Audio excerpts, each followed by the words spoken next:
Hello friends, welcome back to session 5 of our chapter consumer behaviour. इस सेशन में हम लोग समझेंगे पूरे डिटेल में कि कंज्यूमर इक्विलिब्रियम क्या होता है और वो कैसे इक्वी मार्जिनल यूटिलिटी वाले कंसेप्ट से हम फाइनली कंज्यूमर इक्विलिब्रियम तक पहुंचते हैं। आइए देखते हैं क्या है। Let's continue. Consumer equilibrium, meaning of consumer equilibrium. The aim of every consumer is to get maximum satisfaction। ये हम लोग बहुत पहले से जानते हैं। अल्टीमेटली हर कंज्यूमर को चाहिए कि वो लास्ट रुपी जो भी स्पेंड करता है फाइनली उसका सेटिस्फैक्शन लेवल मैक्सिमाइज होना चाहिए। With is given money income, the law of diminishing marginal utility tells him that a consumer goes that as a consumer goes on consuming more and more units of a commodity, he gets less addition to the utility। तो हम लोग diminishing marginal utility से अच्छी तरह से जानते हैं कि जैसे जैसे कंज्यूमर ज्यादा किसी पर्टिकुलर कमोडिटी को कंज्यूम करने लगता है तो जो एडिशनल यूनिट से उसे जो सेटिस्फैक्शन या यूटिलिटी मिलता है वो दिन पे दिन या समय के साथ साथ कम होने लगता है। ठीक है। Eight the same time when he purchases more and more units of one commodity, the lesser amount of money income is left with him to spend on the other commodity. A sensible consumer thus will balance his expenditure over different commodities so that he gets maximum satisfaction। यानी यहाँ दो चीज काम करता है। Suppose मैं commodity x ए consume कर रहा हूँ तो ए को जैसे जैसे मैं कंज्यूम करते जाऊंगा वैसे वैसे मार्जिनल यूटिलिटी कम होते जाएगा। सिमिलरली मेरे पास जो मनी है वो धीरे धीरे स्पेंड होते जा रहा है तो मेरा मनी के रिगार्डिंग जो मार्जिनल यूटिलिटी है जैसे जैसे पैसा कम होने लगेगा उसका मार्जिनल यूटिलिटी मेरा बढ़ने लगेगा। So accordingly I will try and shift my resources to some other commodity which is say B, क्योंकि ए से अब धीरे धीरे मेरा मार्जिनल यूटिलिटी छोटा होते जा रहा है तो मेरे को तो ज्यादा मार्जिनल यूटिलिटी चाहिए। अब ये कम हो गया तो मैं अपना पैसा को यहाँ वेस्ट नहीं करके I will try and go for commodity B. A sensible consumer thus will balance his expenditure over different commodities so that he gets maximum satisfaction। When he does so, he is said to be in equilibrium। और जब वो ऐसा कर पाता है या कर पाएगा तब हम लोग कहेंगे कि हाँ कंज्यूमर इक्विलिब्रियम में पहुंच गया। Remember, when consumer gets maximum satisfaction by spending his income over different commodities, he will find no urge to change his pattern of consumption। तो यहाँ पर बोल रहा है देखो, एक बार कंज्यूमर को अपना परफेक्ट कॉम्बिनेशन मिल गया कि कितना ए और कितना बी कंज्यूम करने से उसका सेटिस्फैक्शन लेवल मैक्सिमम हो सकता है तो फिर वो अपने कंजम्पशन पैटर्न को चेंज नहीं करेगा, इसी रेशियो में ए और बी को कंज्यूम करेगा। आई एम अज्यूमिंग कि there are only two commodities, और भी बहुत सारे होते हैं। यहाँ पर एक बार समझाने के लिए हम लोग दो कमोडिटी अज्यूम कर रहे हैं।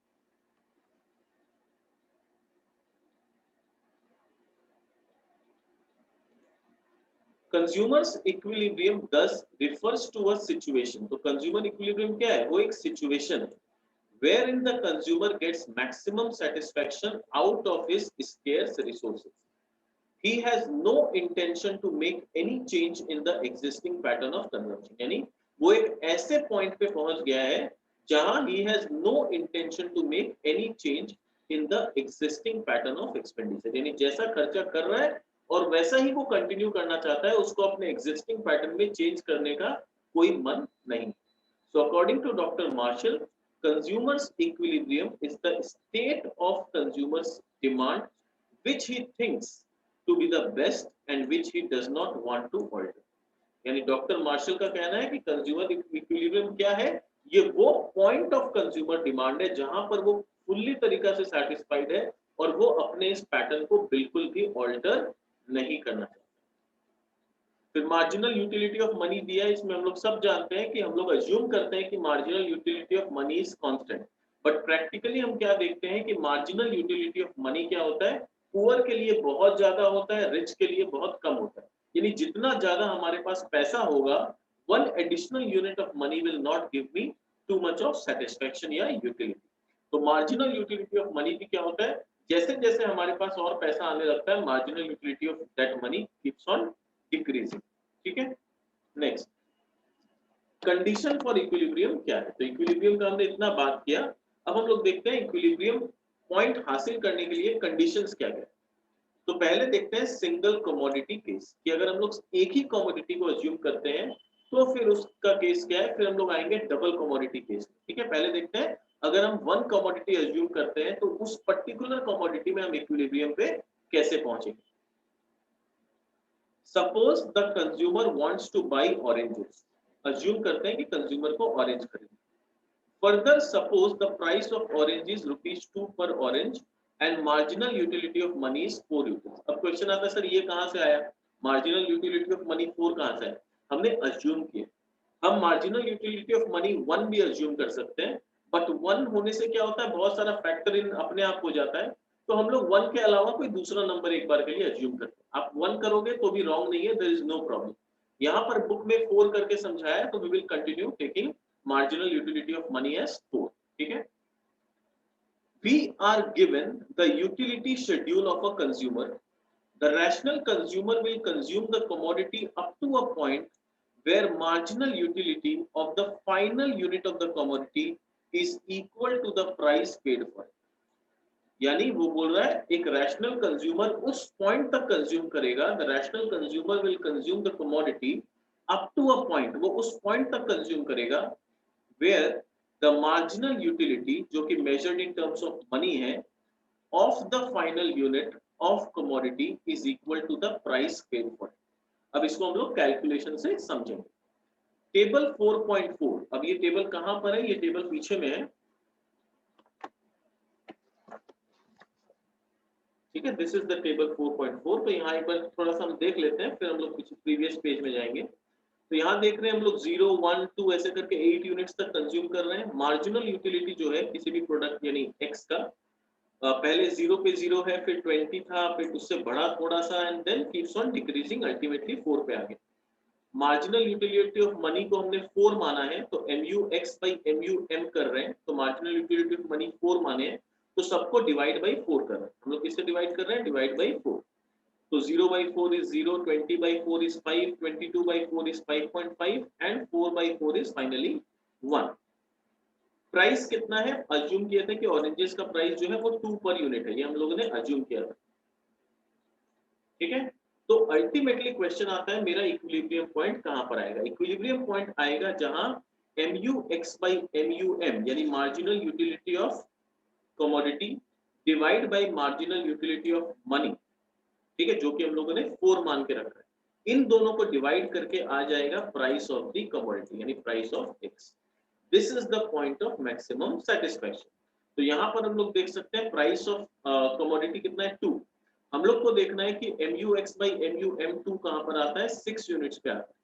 तो this is the point of maximum satisfaction जहां MUX by marginal utility of money is equal to PX, या फिर हम इसको ऐसे भी बोल सकते हैं कि MUX by PX यानी price is equal to marginal utility of money. तो हम इसको इस तरह से भी कैलकुलेट कर सकते हैं।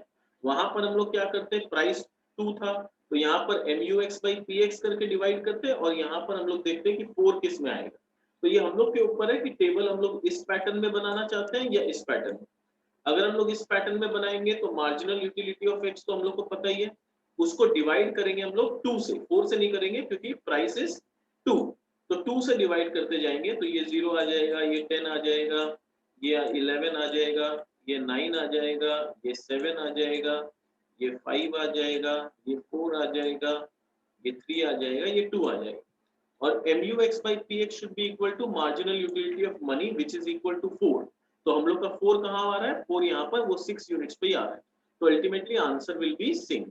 हम ये पैटर्न से करें या ये पैटर्न से करें, जो आपको ठीक लगे, जो आपको कन्वीनियंट लगे, आप वो मेथड फॉलो कर सकते हैं। ठीक है, तो इसको थोड़ा थ्योरेटिकली पढ़ लें, बुक में क्या समझाया हुआ है।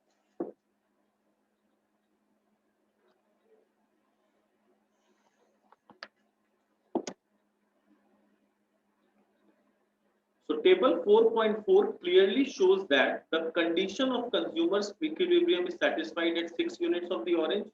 At this level of consumption, the price of the orange is 2 per unit is equal to the marginal utility of the 6th unit of the orange is not satisfied. So consumer will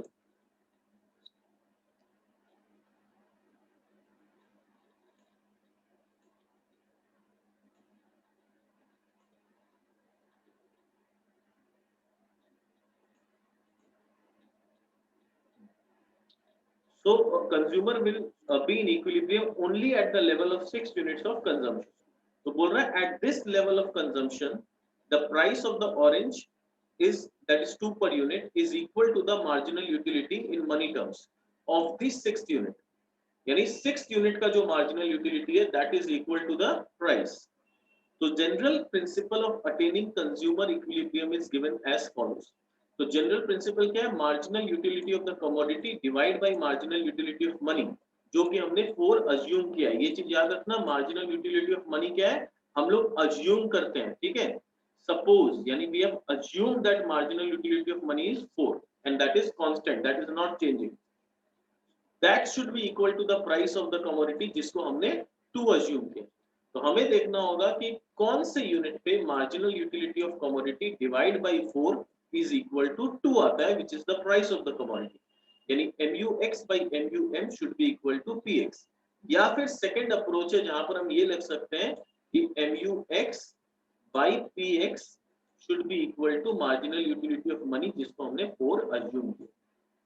ठीक है, तो this is also one way of going about it.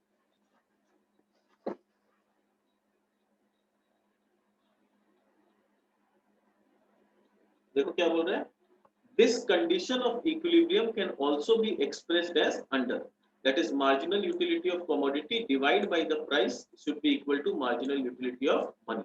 यानी ये second wave से भी हम लोग जा सकते हैं, which implies that per rupee marginal utility of a commodity must be equal to marginal utility of money. At 6 units of consumption, marginal utility of commodity is 8 utils. Divide by per rupee marginal utility that is 4. ठीक है, sorry per rupee marginal utility comes to 4. कैसे आया 4? 8 divide by P यानी MUX by PX आ गया 4, which is equal to the marginal utility of money for the consumer, which is also 4 units. ठीक है, तो ये चीज मैंने आप लोग को पहले ही कैलकुलेशन करके समझा दिया. अब यहाँ पर एक डायग्राम दे रहा है.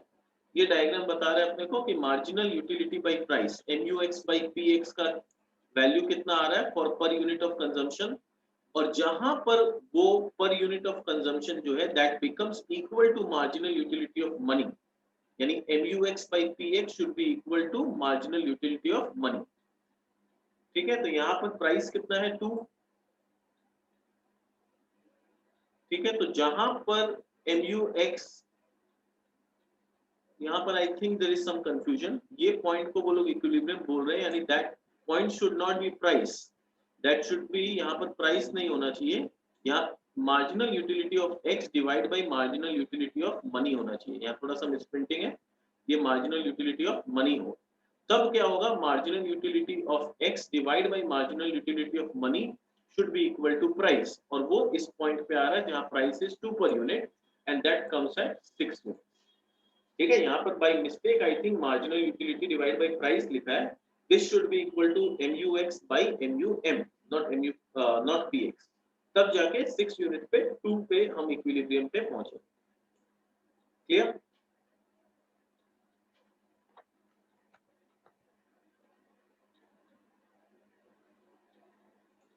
In figure 4.5, marginal utility MU is the marginal utility curve which is sloping downwards towards the right. This downward slope of the curve indicates the operation of law of diminishing marginal utility on the consumption of oranges. Price of 1 unit of orange has been assumed to be rupees 2 per unit in the market as shown in the price line PL. तो price line में हम लोग क्या देख रहे हैं, price 2 है. तो जब तक मेरा MUX is greater than the price, ठीक है, तो जब तक मेरा marginal utility is greater than the price, I think ये डिवाइड भी नहीं है, यहाँ पर सिर्फ स्लैश है, I don't think it is divide. यहाँ पर ये बोलना चाह रहा है कि ये जो y एक्सिस है it is showing me 2 points, एक मार्जिनल यूटिलिटी का पॉइंट्स दिखा रहा है and eight the same time this is also showing me the price. तो ये लोग इस चीज को इक्वल करना चाह रहे हैं कि MUX should be equal to PX, ये चीज दिखाना चाह रहे हैं with the help of graph. तो ये लोग कुछ डिवाइड नहीं कर रहे हैं, ये लोग दिखाना चाह रहे हैं कि MUX should be equal to price. ठीक है, तो मार्जिनल यूटिलिटी ये बता रहा है कि मार्जिनल यूटिलिटी जो मेरा है पहले 1 यूनिट के लिए, for 1 unit, sorry for 1 unit it was somewhere 5, फिर फॉर सेकंड यूनिट मेरा मार्जिनल यूटिलिटी हो गया 6, थर्ड यूनिट के लिए marginal utility comes to somewhere around 4.5, fourth के लिए it comes to around 4, fifth unit के लिए अराउंड 3 एंड सिक्स्थ यूनिट के लिए marginal utility is equal to 2। तो जिस पॉइंट पे marginal utility is equal to price, that is my point of equilibrium. ठीक है, इज इट क्लियर?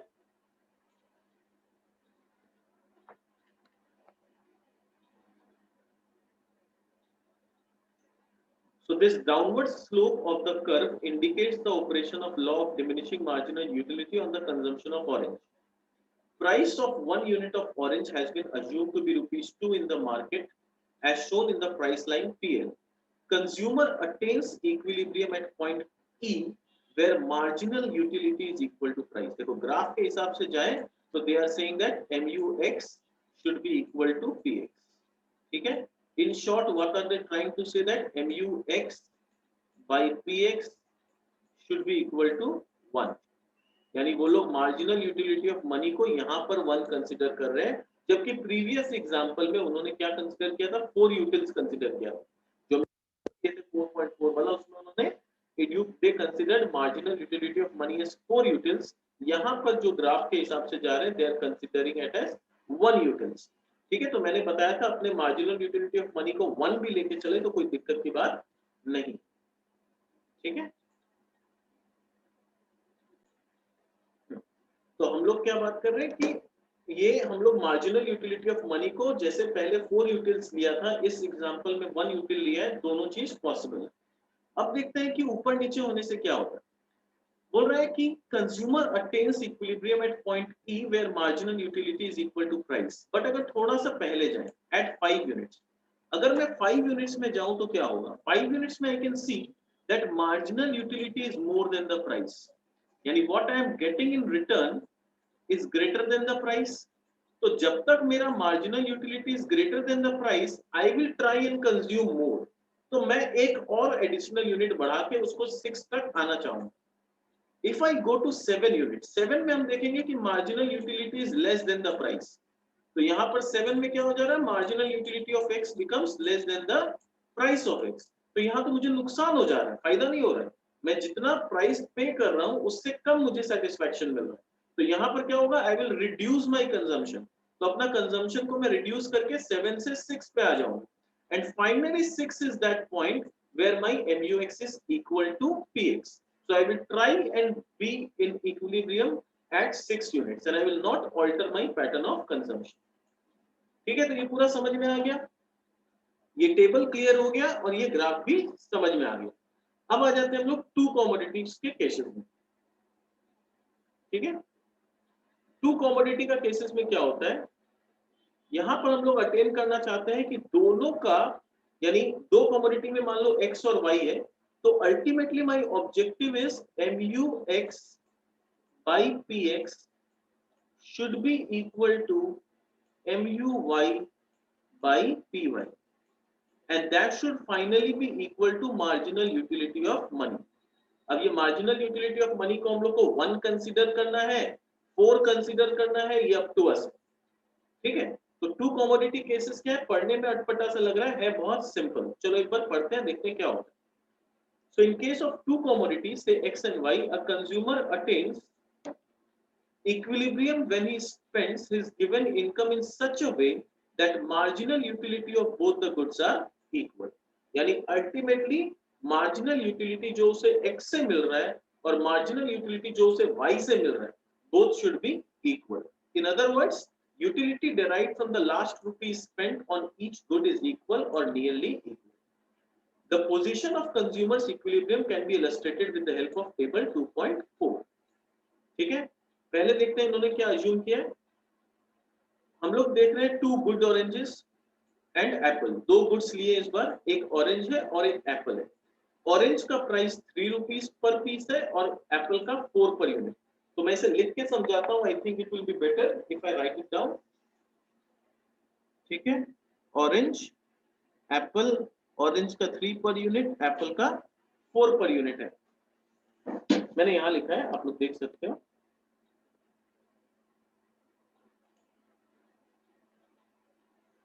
ठीक है, अब देखते हैं इन लोगों ने मार्जिनल यूटिलिटी ऑफ मनी क्या सेलेक्ट किया है। Suppose the marginal utility of money for the consumer is 8 utils. अच्छा, इस बार मार्जिनल यूटिलिटी ऑफ मनी इन्होंने कितना लिया है, 8 यूटिल्स लिया है। तो एम कितना है हमारे पास, 8। ठीक है, अब अज्यूम करते हैं, सपोज जैसे इस टेबल में ही हम लोग देखते हैं 1 2 3 4 5 6 यूनिट्स लिए। मार्जिनल यूटिलिटी ऑफ ऑरेंज किस तरह से जा रहा है, पहले 33, फिर 30, 27, 24, 21 एंड 18। ये 27 इसका, 24 इसका। और जब एप्पल का मैं बात करूं तो एप्पल का ये लोग दे रहे हैं 36, 32, 28, 24, 20 एंड 16। ठीक है, अब हम लोग देखते हैं एम यू, मैं ऑरेंज लिख देता हूं, बाई पी ओ, और ये M U A by P A, ताकि इजी रहेगा ऑरेंज और एप्पल लिखने। अब मार्जिनल यूटिलिटी ऑफ ऑरेंज कितना है, 33 है, price of the orange is 3, so I will divide by 3, तो यहाँ आएगा 11, 10, 9, 8, 7 एंड 6। ठीक है, यहाँ पर क्या आएगा, 4 से डिवाइड करना है क्योंकि प्राइस इज 4। यहाँ पर देख सकते हैं प्राइस 4 है, तो 4 से डिवाइड करेंगे, ये आएगा 9, 8, 7, 6, 5 एंड 4। अब common point MUO by PO should be equal to MUA by PA। कहां पर इक्वल हो रहा है देखते हैं, 7 7, यानी I will go for 3 units of apple and say 5 units of oranges। तो 5 ऑरेंज कंज्यूम करेंगे और 3 एप्पल। 5 ऑरेंज का 3 रुपया करके 15 रुपया खर्चा होगा, 3 एप्पल का 4 रुपया करके 12 रुपया खर्चा होगा, and total money with me is 27 rupees. ठीक है, तो assuming कि I had a total amount of 27 rupees, ठीक है,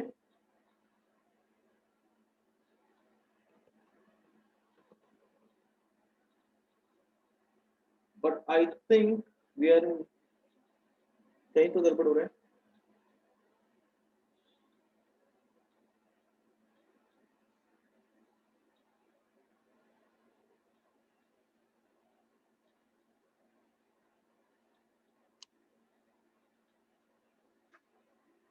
मेरे पास, अच्छा यहाँ पर हम लोग देखें, अगर हम लोग ये 7 यूनिट्स पे अगर जाते हैं ना, 7 वाला लेते हैं, तो 27 रुपीज खर्च हो रहा है। क्वेश्चन ये है कि क्या आई कैन अफोर्ड।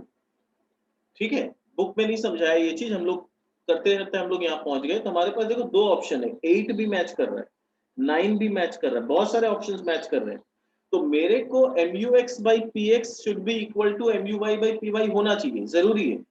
बट उन लोग को फाइनली मेरे को ये चेक करना पड़ेगा कि जितना अफोर्डेबिलिटी है विद इन दैट बजट होना चाहिए। तो यहाँ पर क्वेश्चन में दिया हुआ था, हम लोगों ने ठीक से पढ़ा नहीं। Further suppose the consumer has a money income of 20 rupees. तो मेरे पास रुपया कितना है, सिर्फ 20 रुपए है। यहाँ पर अगर मैं 7 वाले को लूं और 5 और 3 कंज्यूम करूं तो 27 रुपए का खर्चा। I can not afford this, I will go for the 8 one. 8 वाला अगर ऑप्शन में जाऊं तो I am going for 4 units of oranges, तो 3 रुपया करके खर्चा होगा, and I am going for 2 units of Apple, यहाँ 4 रुपया खर्चा होगा, तो 12 प्लस 8 इज 20। तो मेरा पूरा रुपया खर्च हो जा रहा है। तो I will not only look at this, मेरे को MUX by PX should be equal to MUY by PY, ये होना चाहिए। बट की बात है, that should be equal to marginal utility of money जो मैंने सेलेक्ट किया। But at the same time I have to check that my total money is spend, मेरा पूरा पैसा खर्च हो जाना चाहिए। और ये जैसे 27 रुपया आया, ये तो मेरे बजट के बाहर है। चलो अगर मैं 9 वाला ऑप्शन लेता हूँ, ये लूंगा तो क्या होगा, I will go for 3 units of oranges and 1 unit of से एप्पल। तो 9 प्लस 4 मेरा सिर्फ 13 रुपीज खर्चा होगा। तो अभी भी मैं पूरा खर्चा नहीं कर रहा हूँ, तो this is beyond my budget, this don't give me maximum satisfaction, अभी भी पैसे बचे हैं। और ये मेरा है जहां पर I am spending the complete amount and it is giving me maximum satisfaction. ठीक है, मार्जिनल यूटिलिटी ऑफ मनी हमने कितना सेलेक्ट किया था, 8 यूटिल्स हमने सेलेक्ट किया था। तो marginal utility of money 8 select किया था, तो हम वैसे भी देख सकते हैं कि 8 कहां पर आ रहा है, दैट शुड बी इक्वल, तो यहीं पर हम लोग का वैसे ही सेलेक्ट हो गया। ठीक है, तो 8 हम लोग का जहां पर आ रहा है वही वाला हम लोग कॉम्बिनेशन सेलेक्ट करेंगे, क्योंकि मार्जिनल यूटिलिटी ऑफ मनी हमने 8 सेलेक्ट करके पहले से ही रखा है, एज्यूम करके रखा है। और हम लोग यहां से भी अपना बजट लाइन के हिसाब से भी चेक कर लिए कि 8 होगा तभी टोटल खर्चा होगा मनी, और मेरा इक्विलिब्रियम भी पॉइंट आएगा, मतलब मेरा सेटिस्फैक्शन लेवल मैक्सिमम होगा।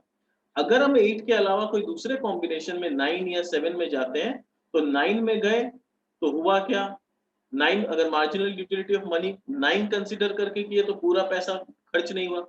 मार्जिनल यूटिलिटी ऑफ मनी को हमने 7 कंसीडर किया तो वो मेरे बजट के बाहर चला गया। तो ये पूरा कंसेप्ट है कि जब हम लोग दो कमोडिटी पे जाते हैं तो इस तरह से हम लोग वर्कआउट करते हैं। ठीक है, तो बुक से पढ़ लेते हैं फटाफट। So marginal utility derived from orange and apple by the consumer are shown in column 2, 3 respectively. These utilities have been converted into monetary terms in column 4 and 5. Per rupee marginal utility have been obtained by dividing the marginal utility of orange by rupees 3 and apple by rupees 4. So consumer will be in equilibrium when he spends his income on different goods in such a way that marginal utility of each good is in proportion to its price. This condition can be MUX by PX should be equal to MUY by PY, and ultimately that should be equal to marginal utility of money, जो कि हमने 8 assume किया है। ठीक है, in case of two goods say X and Y, a consumer attains equilibrium position when he spends his given income in such a way that the utility obtained from the last rupee on each commodity is equal. ठीक है, so when consumer buys 4 units of X and 2 units of Y, he will be in equilibrium. Here he maximizes his utility because the condition of equilibrium is satisfied. यानी MUX by PX is equal to MUY by PY, that is equal to marginal utility of money. So इसलिए इस combination पे उसका satisfaction होगा, और इस combination को अगर हम चेक करें तो that is with in his budget, he is spending his entire 20 rupees. ठीक है, What difference will it make if the condition of equilibrium is not satisfied? बोल रहा है अगर इक्विलिब्रियम का कंडीशन सेटिस्फाई नहीं होता है तो क्या होगा, इसका मतलब क्या है? This means that per rupee marginal utility of X is higher. नहीं, suppose the two ratios are, अच्छा ये सिचुएशन बोल रहा है कि सपोज अगर ऐसा हो कि MUX by PX is greater than MUY by PY, इसका मतलब क्या है कि जो मुझे X को कंज्यूम करके जो यूटिलिटी मिल रहा है that is higher than the consumption from Y. So this means that per rupee marginal utility is higher than per rupee marginal utility in X is higher than per rupee MUY. This further implies that by transferring 1 rupee from Y to X, the consumer gains more utility than he loses. This induces consumers to transfer some expenditure from Y to X. देखो एकदम common sense, अगर मुझे X से marginal utility ज्यादा मिल रहा है compare to Y, तो मैं Y में खर्चा करने वाला जो रुपया है उसको मैं Y से X में शिफ्ट करना चाहूंगा, क्योंकि X में मुझे सेटिस्फेक्शन लेवल ज्यादा मिल रहा है। और जैसे ही मैं Y का एक यूनिट कम करके X पे एक यूनिट बढ़ाऊंगा तो होगा क्या, Y का मार्जिनल यूटिलिटी बढ़ जाएगा, X का मार्जिनल यूटिलिटी कम हो जाएगा। ठीक है, so buying more of X reduces MUX, PX तो सेम है, तो MUX by PX that is per rupee MUX is also reduced. Buying less of Y raises MUY, तो Y को जैसे ही मैं कम करूंगा मार्जिनल यूटिलिटी ऑफ Y बढ़ जाएगा। ठीक है, PY अगेन अनचेंज्ड है, इट रेजेस पर रूपी MUY, MUG नहीं MUY, the change continues till per rupee MUN becomes equal to per rupee MUX होगा, ये N नहीं होगा, मिसप्रिंटिंग बहुत है इस बुक में। So per rupee MUX become equal to per rupee MUY. So in other words, MUX by PX should be equal to MUY by PY, and that should be equal to marginal utility of money.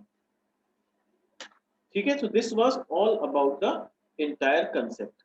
तो ये हम लोग का equi marginal utility और consumer equilibrium का concept utility analysis theory के basis पे पूरा कवर हो गया। नेक्स्ट जब हम लोग आएंगे नेक्स्ट सेशन में, we will cover ordinal utility analysis, that is indifference curve analysis. ठीक है, तो ये सेशन को यहीं खत्म करते हैं, मिलते हैं हमारे नेक्स्ट सेशन में। चलो बाय बाय।